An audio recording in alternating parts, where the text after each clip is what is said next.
ওম শান্তি। আজ 12/6/2024 মধুবন থেকে মিঠে বাচ্চে বাপ কোন রথে আসে? যে প্রথমে ভক্তি শুরু করেছিল, যে নাম্বার 1 পূজ্য ছিল, ফের সেই পূজারি হয়ে গেছে। বাপ উস রথ মে আতে হ্যায় যে প্রথম ভক্তি শুরু করেছে, যে নাম্বার 1 পূজ্য ছিল, ফের পূজারি হয়ে গেছে। সে কে? ব্রহ্মা বাবা। এই রাজ সবাইকে স্পষ্ট করে শোনাও, বোঝাও। প্রশ্ন, बाप अपने वारिस बच्चों को कौन सा वर्षा देने आए? বাবা নিজের ওয়ারিস কোয়ালিটির বাচ্চাদের কোন উত্তরাধিকার দিতে এসছে? বাবার কাছে কি আছে? সুখ, শান্তি, প্রেম, আনন্দ। বাবা সাগর, এই সারা খাজানা বাবা আমাদেরকে উইল করে দিচ্ছে। এরকম উইল করে দিচ্ছে যে 21 জন্ম পর্যন্ত তোমরা সেগুলো খেতে থাকো, কখনো কম হবে না। তোমরা কড়ি থেকে হীরার তুল্য বাবা বানিয়ে দিচ্ছে। তোমরা এই খাজানাগুলো নেওয়ার বিধি কি? জ্ঞান, গুণ, শক্তিগুলো যোগ বল। শুধু শুনলে হবে না, শোনার পর সেগুলোকে মনে মনে চিন্তন করো। কে শোনাচ্ছে? কার জন্য শোনাচ্ছে? কেন শোনাচ্ছে? যোগ বলের দ্বারাই আমরা এগুলো নিতে পারবো। যোগকে বিনা এই খাজানা তোমরা পেতে পারো না। তাই ব্রহ্মা বাবাকে ফলো করো।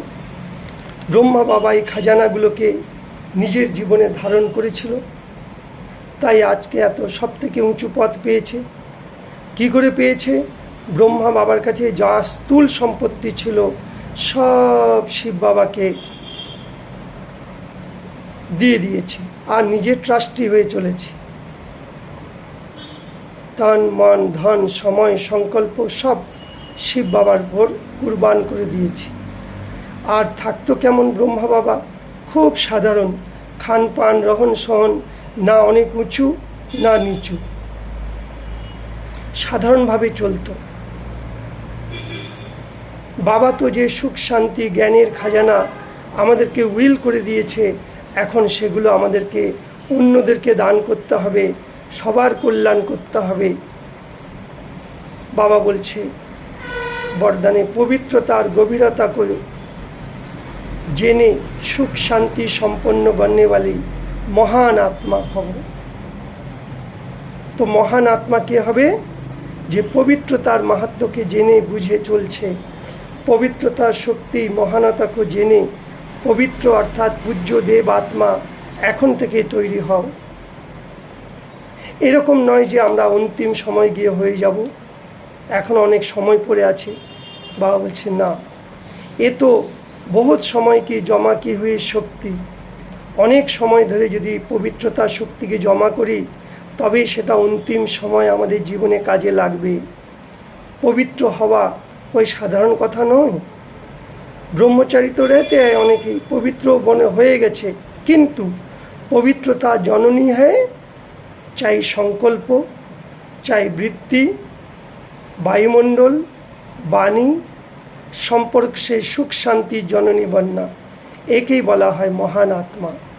তো পবিত্রতাই হলো আমাদের ব্রাহ্মণ জীবনের মূল ফাউন্ডেশন। পবিত্র দৃষ্টি, পবিত্র বৃত্তি, পবিত্র খাবার, সব পুরো জীবনের মূল ফাউন্ডেশন হলো পবিত্রতা। এই পবিত্রতাকে যত ধারণ করব, তবেই হব আমরা মহান আত্মা। পবিত্রতা একটা অনেক বড় শক্তি। আজ মানুষের মধ্যে সেই পবিত্রতা নেই। কেন? সব তমপ্রধান হয়ে গেছে। উঁচু স্থিতিতে স্থিত হয়ে সর্ব আত্মাদেরকে রহমের দৃষ্টিতে দাও, ভাইব্রেশন ফেলাও। সবাইকে কি করো? আমার দৃষ্টিবৃত্তি কেমন হবে? উঁচু স্থিতিতে স্থিত হয়ে সবাইকে ভাইব্রেশন ফেলাও। বাবা তোমাদের বাচ্চাদের বসে পড়াচ্ছে, যারা এই পড়াগুলো পড়ছে তারা কল্যাণকারী হয়ে অনেককে কল্যাণকারী বানাচ্ছে। বাবা নিজের পরিচয় নিজেই দিচ্ছে। বাবা বলছে, দেখো তোমরা জন্ম নিতে নিতে তমপ্রধান হয়ে গেছো, তো দেবী দেবতাদেরও কালো বানিয়ে দিয়েছে, তার সাথে সাথে তোমরা আমাকেও কালো বানিয়ে দিয়েছো। আমি তো কালো হই না, আমি তো সদাই গোড়া থাকি। তোমরা শতপ্রধান থেকে পাট বাজাতে বাজাতে দাপর যুগ থেকে তমপ্রধান হয়ে গেছো, কিন্তু তোমাদের সাথে সাথে তারা না জেনে আমাকেও বানিয়ে দিয়েছে। তাই মানুষ ভক্তি করছে অন্ধশ্রদ্ধার মতো, কিছুই জানে না, যাকে পুজো করছে তাকেও জানে না। জগন্নাথ মন্দিরে দেখো কত নোংরা নোংরা দেবী দেবতাদের চিত্র লাগিয়েছে। বাবা বলছে মায়া জিতে জগৎজিৎ বন, আর মানুষ সেটা কি করেছে, তারা ফের জগন্নাথ নাম লিখে দিয়েছে, আর তার দেওয়ালের চারিদিকে দেবী দেবতাদের নোংরা নোংরা কালো কালো নোংরা চিত্র বানিয়ে দিয়েছে। কেন? বুদ্ধি নোংরা হয়ে গেছে। 84 জন্মের হিসাব কারোর বুদ্ধির মধ্যে নেই। এখন সব তমপ্রধান হয়ে গেছে, তো চিত্র তমপ্রধান বানিয়ে দিয়েছে। বাবা বসে এখন আমাদের এইসব বোঝাচ্ছে যে বাচ্চে, জ্ঞান চিতার উপর বসে তোমরা গোড়া হও, কাম চিতাতে বসে তোমরা কালো হয়ে গেছো। তাই দেবতাদের বাম মার্গে নিয়ে গিয়ে বিকারি বন পরে ফের উনকা নাম দেবতা তো রাখতে পারো না।